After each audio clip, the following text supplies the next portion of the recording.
సాధారణంగా ఇండియా పాకిస్తాన్ మధ్య cricket match అంటే అది హోరాహోరీగా జరుగుద్ది. అంతేకాదు ప్రజలందరి మధ్య ముఖ్యంగా క్రికెట్ లవర్స్ కి అదొక ఉత్కంఠభరితమైన మ్యాచ్ అన్నమాట. ఇన్ఫాక్ట్ ఒక యుద్ధమే తలపిస్తూ ఉంటుంది. రీసెంట్ గా మనం చూస్తే పెహల్గామ్ టెర్రర్ అటాక్స్ తర్వాత ముఖ్యంగా ఆపరేషన్ సింధూర్ తర్వాత Asia cup matches India Pakistan మధ్య జరుగుతున్నాయి. ఇది రెండో మ్యాచ్ నిన్న జరిగింది.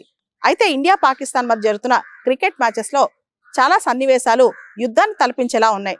ముఖ్యంగా పాకిస్తానీ క్రికెటర్స్ వాళ్ళ యొక్క సైన్స్ తో జెస్చర్స్ తో ఇండియాని ప్రొవోక్ చేసే విధంగా బిహేవ్ చేస్తున్నారనమాట. మొదటి మ్యాచ్ లో ఏదైతే పెహల్గామ్ టెర్రర్ అటాక్స్ తర్వాత రీసెంట్ గా జరిగిన ఏషియా కప్ మొదటి మ్యాచ్ లో ఇండియా వాళ్ళు మ్యాచ్ అయిపోయిన తర్వాత హ్యాండ్ షేక్ కూడా పాకిస్తాన్ వాళ్ళకి ఇవ్వలేదన్నమాట. దాంతో వాళ్ళకి చాలా కసిగా కంటగింపుగా ఉంది.